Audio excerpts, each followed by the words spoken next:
pick you. This message paid for in part by Mississippi Tourism. Rob Sanjay, WGSO. In 1814, we took a little trip along with Colonel Jackson down the mighty Mississippi. We took a little bacon and we took a little beans, and we caught the bloody British in a town in New Orleans. Welcome to the Battle of New Orleans Radio with your hosts David Abedy and Nathan Lawrenson on WGSO 990 AM and at WGSO.com. They're fighting for freedom and discussing local, national, and international issues that affect all of us here in this great city. Questions or comments for your host or their guest. The number to call is 504-556-9696. And now, here are your hosts of Battle of New Orleans Radio, David Abedy and Nathan Lawrenson. All right, welcome, ladies and gentlemen. I'm Nathan Lawrenson with the DailyResistance.com, MetroNow.com, and Battle of New Orleans Radio, along with David Abedy of Metro Now and the DailyResistance.com. Joining us today is DISIL Automatic. He's a raptivist, a rapper, activist from Chicago, Illinois. I first heard about DISIL a couple of years ago. I found his mixtape, Power to the People. And once I found his mixtape online, it really changed my life. You know what I'm saying? As far as how I viewed music, how I viewed mainstream media, and just basically how I just looked at life in general. So he's really a positive force online and in the rap game. So DISIL Automatic, how you doing, man? What's up, brother? I'm doing well. I'm glad to be on with you, man, we really appreciate it, man. Really appreciate it. For that amazing intro, man. That's really some nice words, man. Man, yeah, no doubt. So man, how? So tell us about yourself, man. How did you get into rap, and how did you get into basically rapping with a positive message? You know, because so many artists are rapping out there. I mean, there's every other young person I talk to now is a rapper, but they all are talking about the same things with the same message. So, you know, to see somebody like yourself that's got a positive message, it's very uplifting. So how did you get to that point? Well, I started rapping a long time ago. I wasn't always at the place where I'm at now. You know, it was obviously a transformation that I made. But just rapping wise, I've been rapping for about 20 years now. You know what I'm saying? Since I was a kid. Just a brief history, just coming up around the way in Chicago. Just rapping with people. I mean, truthfully, the way I got started rapping was we had a back in the days we played a game. Well, it wasn't a game. It was like we called it ranking or heating. It was like dozens. If you're familiar with that, like basically making fun of each other. And I was good at it, but I started getting clever and making little rhymes for people. And then one of my boys was like, "Man, you should actually write rhymes." And I was like maybe like 12 or 13 at the time.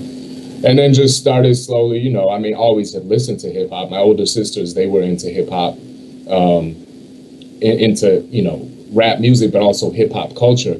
And I was always involved in part of that. So it was just a natural progression for me to start rapping. And then just around the way, for us coming up, the big thing was freestyling, but off the top of the dome, unscripted, not like now. Like now, freestyle is like you write and just spit written bars. But so that's how it went, and that's how I built my reputation around the way, was freestyling off the top of the dome. Like I was pretty much around my neighborhood known as one of the best freestylers, and earned the title MC. That's the difference. Like what you said, there's so many rappers now.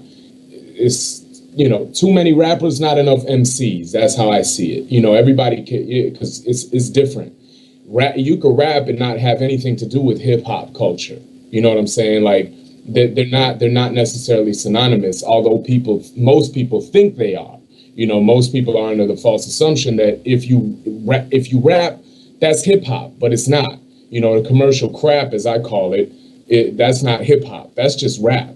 You feel me? So, and back in the days, you had to earn the title of MC. You couldn't just be like, "Oh, I'm an MC." I mean, you could, but somebody's gonna test you. Yeah, you an MC? All right, spit.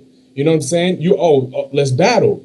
I mean, that's what it was. We had crews back in the days. You know what I'm saying? Like, and I did everything. I not only did I rap, I did break dance, graffiti. Granted, I wasn't all that good at either of those. I mean, rapping was MCing was my main thing. But nonetheless, we had big crews. I'm talking about and we battled, graffiti battling. I mean, it was like anytime we run into a rival crew, we're freestyle battling. Like, that's how I sharpened my skills, and it just carried on into, at the age of 17, me and my homies, we formed actually a rap group, and we started out on the underground circuit, and actually we made some pretty big steps, on the underground, and linked up with back then, which were now some of the biggest names in the underground. We had done shows with them back then. This was from 99 to about 2002. So back then it was Army of the Pharaohs, Jedi Mind Tricks, Vinny Paz, all of these cats who are pretty much on top of the underground game right now. We rocked out shows with them and linked up with them, and so we split up though, the group. We had our differences. Then I kind of went solo. Started getting more as my life took more of a I don't know what the word I would use to say, but I started getting involved in more of what people would, I guess, refer to as street activity. And so the music then began to reflect that more. It became more about money for me, more about, in my whole life, it was like I had my whole life, everybody, it was always everyone told me I'm going to be famous with rap. Like, there was never a point in my life where somebody was like, rap's not for you, bro. Like, you should try something else. It was always like, yo, you're one of the best rappers we've ever heard. You need to be famous. You need to, you know what I'm saying? Like, you need to do this, make money.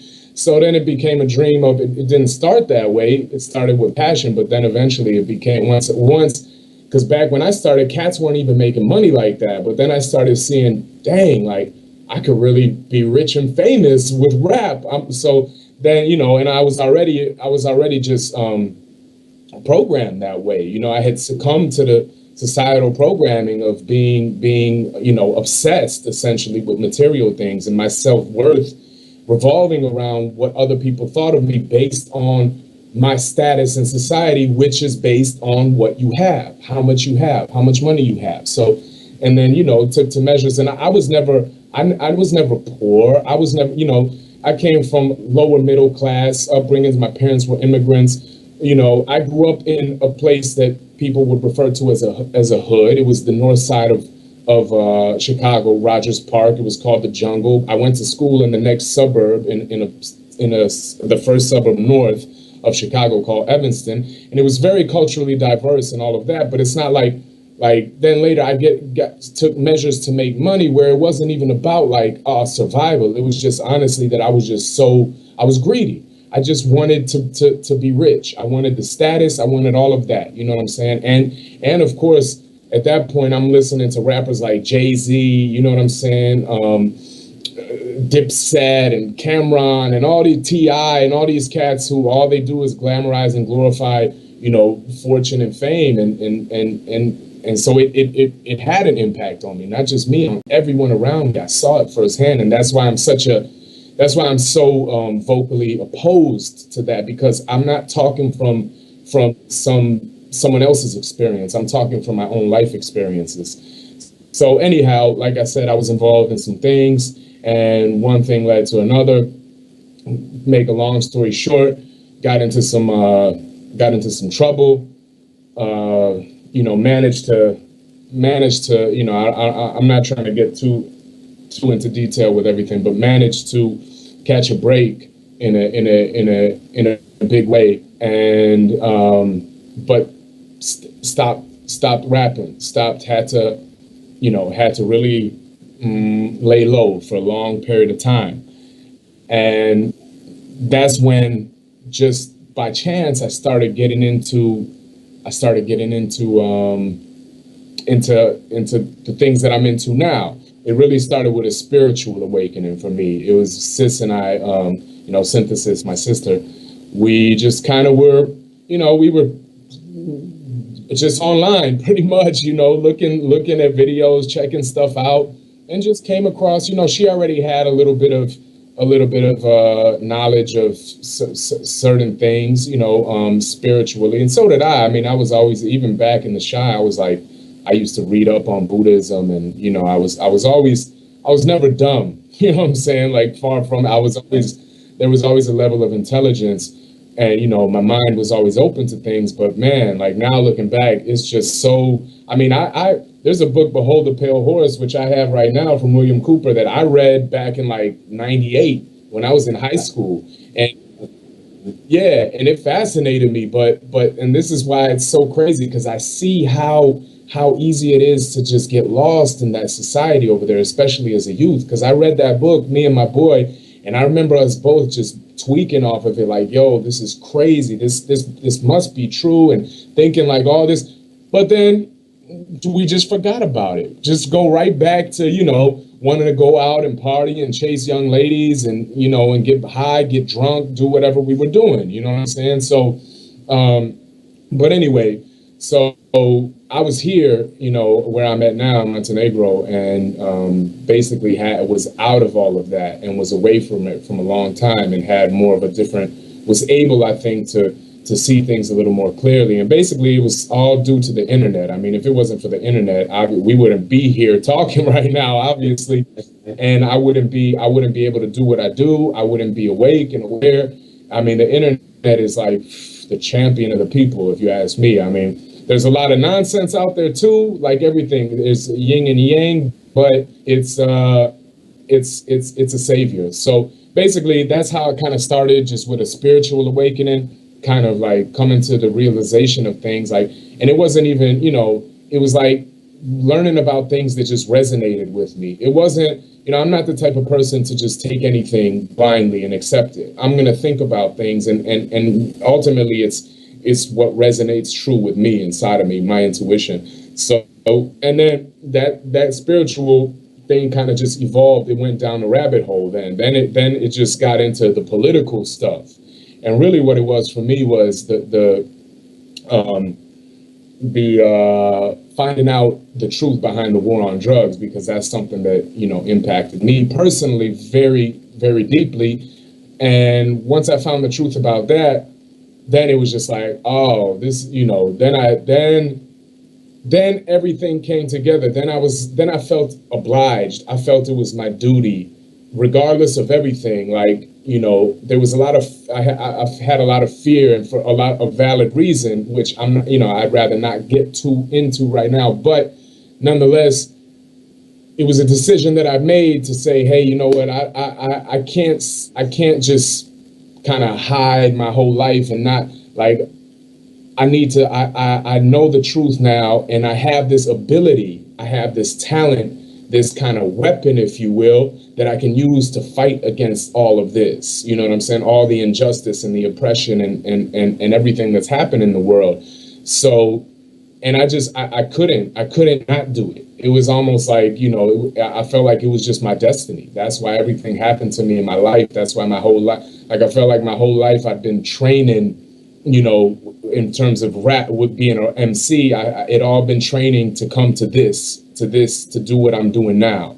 And when I started out, it just wasn't, honestly, I didn't even expect or have any kind of idea of what it would lead to, or that it would be even as big as it is now. Honestly, I just wanted to put it out there because I felt I had to, you know what I'm saying? Like, I just felt so passionate about it.